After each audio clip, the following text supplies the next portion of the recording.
Welcome back to South Tube. நாம இன்னைக்கு பயணிக்க போற இடம் எங்கன்னு பாத்தீங்கன்னா கன்னியாகுமரி ஆரல்வாய் மொழி பகுதியில் அமைஞ்சிருக்க பொய்கை டேம்க்கு தான் பயணிக்க போறோம். இந்த இடம் பாத்தீங்கன்னா நாகர்கோயிலேருந்து 16 கிலோமீட்டர் டிஸ்டன்ஸ்லயும் ஆரல்வாய் மொழியிலேருந்து 4.2 கிலோமீட்டர் டிஸ்டன்ஸ்லயும் தான் அமைஞ்சிருக்கு. இந்த டேமுக்கு பக்கத்துல இருக்கக்கூடிய ஊர்னு பாத்தீங்கன்னா செண்பகராமபுரம் சமத்துவபுரம் தான் பக்கத்திலேயே அமைஞ்சிருக்குது. இந்த டேமுக்கு போகக்கூடிய வழியிலன்னு பாத்தீங்கன்னா ஏராளமான வயல்வெளிகளையும் மேற்கு தொடர்ச்சி மலையோட வியூவையும் நம்மளால பார்க்க முடியுது. இந்த டேம் அமைஞ்சிட்டு இருக்க பகுதின்னு பாத்தீங்கன்னா மேற்கு தொடர்ச்சி மலையின் தென் பகுதியில இருக்கக்கூடிய பொய்கை மலையின் அடிவாரத்துல தான் அமைஞ்சிருக்கு.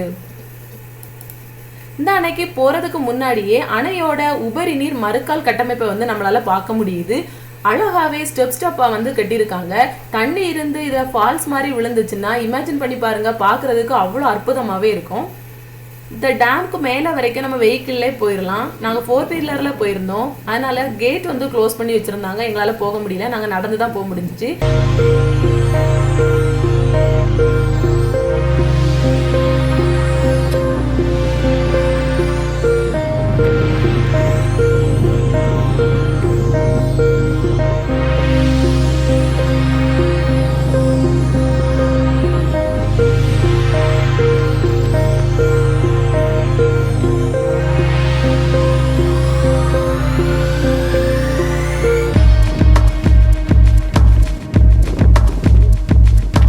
டேமுக்கு ரைட் சைட் பாத்தீங்கன்னா வாய்க்கால் ஆற்றுக்கு திறந்து விடக்கூடிய ஷட்டர் அமைஞ்சிருக்குது.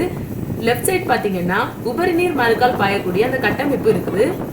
அணையோட மேல் பகுதியில இருந்து மெட் இன்ஜினியரிங் காலேஜோட வியூவையும் இப்ப நீங்க பார்த்துட்டு இருக்க புதர் நிறைஞ்ச அந்த ஒடை மரங்களால் நிரப்பப்பட்ட இந்த இடத்துல சாஸ்தா கோயிலும் சங்கிலி புதத்தார் கோயிலும் அமைஞ்சிருக்குது.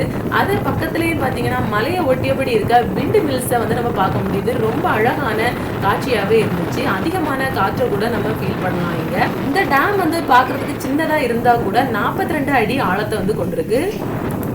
1992 வருஷம் தான் இந்த டேமோட கன்ஸ்ட்ரக்ஷன் வேலைகள் ஸ்டார்ட் பண்ணப்பட்டு 2000வது வருஷம் தான் அந்த வேலைகள் முடிக்கப்பட்டு திறக்கவும் வைக்கப்பட்டிருக்குது. அப்போது முதல்வராக இருந்த திரு கருணாநிதி அவர்களால் தான் இந்த டேம் திறந்து வைக்கப்பட்டிருக்குது. கருணாநிதி அவர்கள் கன்னியாகுமரியில உள்ள திருவள்ளுவர் ஸ்டாச்சு திறந்து வச்சுட்டு இந்த டேமை திறந்து வச்சிருக்காங்க. இந்த டேமோட நீர்வரத்துன்னு பாத்தீங்கன்னா பொய்கை மலையில மலை மூலமால தோன்றக்கூடிய நீரோடை பொய்கை ஆறா மாறி இந்த டேம்ல சேகரிக்கப்படுது. அதே மாதிரி மலை மூலமாக உள்ள நீர் சேகரிக்கப்படுது. உலக்கை அருவியின் ஒரு பகுதியில உள்ள பாயக்கூடிய நீரும் இங்க சேகரிக்கப்படுது. கடற்கரை காட்டு பகுதியில தோன்றக்கூடிய இரைப்பை அருவி சுங்கான் ஓடை மூலமாக வரக்கூடிய நீர் இந்த டேம்ல சேகரிக்கப்படுது. என்னதான் சேகரிக்கப்பட்டாலும் இந்த டேம் கட்டப்பட்ட நாள்ல இருந்து ஒரே ஒரு தடவை தான் ஃபுல்லாவே நிரம்பிருக்கு. 2021 வருஷம் கன்னியாகுமரியில மழைனால வந்த ஃப்ளட் காரணமா தான் இந்த டேம் ஃபுல்லாவே மறுக்கால் பெஞ்சிருக்குது.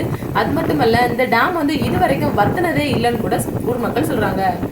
இந்த பொய்கை அணையில உள்ள தண்ணீர் தான் இந்த பொய்கை அணையை சுற்றியுள்ள பகுதிகளான ஆரல்வாய் மொழி உள்ளிட்ட பல இடங்களுக்கு விவசாயத்திற்கும் குடிநீர் ஆதாரமாகவும் இருக்குது.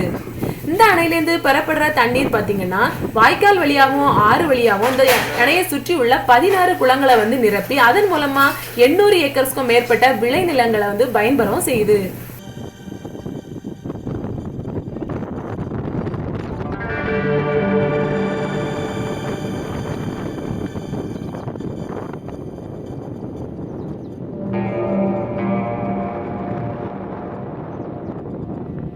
அணையை ஒட்டியபடியே இருக்கக்கூடிய மலையிலன்னு பாத்தீங்கன்னா ஒரு கூரை போட்ட சின்ன வீடு இருக்கிறத நம்மளால பார்க்க முடியுது.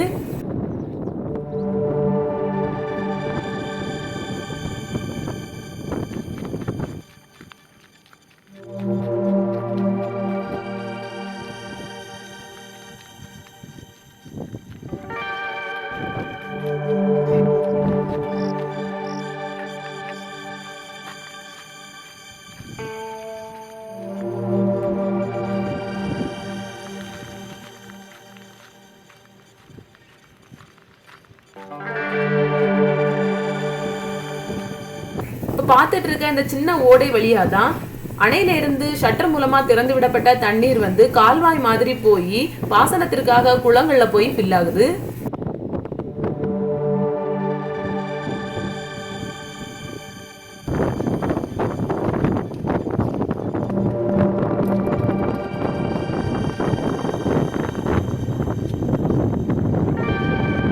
இந்த இந்த டேம்க்கு நீங்க வந்தீங்கன்னா டேமோட ஆப்போசிட் சைடு அந்த மலையோட அடிவாரத்துக்கு போகணும், தண்ணீர்ல விளையாடணும், தண்ணீர்ல குளிக்கணும்னு நினைக்காதுங்க.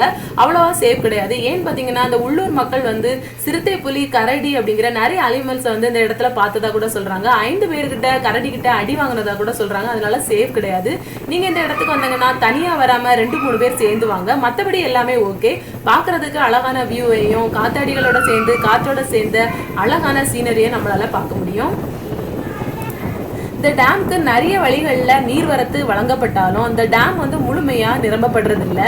20 வருஷங்களுக்கு அப்புறம் லாஸ்ட் இயர் தான் அந்த டேம் வந்து ஃப்ளட்னால நிரம்பப்பட்டிருக்குது.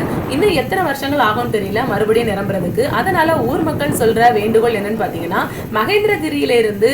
மகேந்திரகிரி எஸ்டேட், பால்குளம், பூதப்பாண்டி, தாளக்குடி, நாகர்கோயில் டவுன், சுசீந்திரம் வழியாக மணக்குடி வழியாக அரபிக்கடல்ல கலக்கக்கூடிய பாளையாற்றை வந்து இந்த டேம்ல நிரம்ப செய்தா இந்த டேமை நம்பி இருக்க விளைநிலங்கள் பாதுகாக்கப்படும் சொல்லப்படுது. ஆனா அது நடக்குமா நடக்காதா அப்படிங்கிறது வந்து ஒரு கொஸ்டின் மார்க் தான்.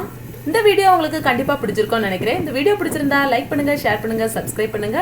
உங்களுக்கு தெரிஞ்ச இன்ஃபர்மேஷன் ஏதாவது இருந்தா அதை கண்டிப்பா கமெண்ட் பாக்ஸ்ல தெரிவிக்க மறக்காதீங்க.